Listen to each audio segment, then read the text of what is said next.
We talked a little bit about the sort of the dimension of how you operate.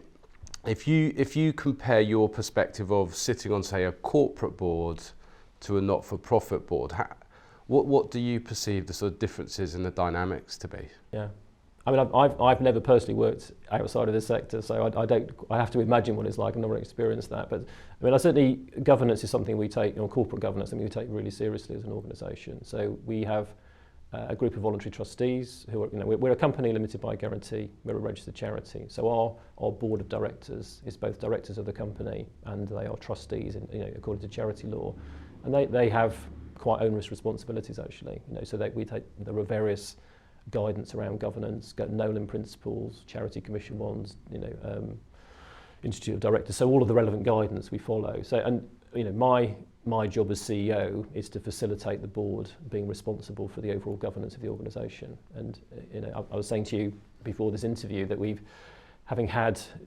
COVID, the board was meeting on a weekly basis, so it was a kind of crisis response. Things were so difficult in terms of the number of people we were dealing with. Certainly our audit and risk subcommittee was meeting every week to discuss how we would respond to the crisis. Things are a bit more normalised now, and we had our first face-to-face board meeting. So it's nice to actually get all the people in the room and actually be able to have a proper conversation and play off each other rather than just be through a screen. Yeah.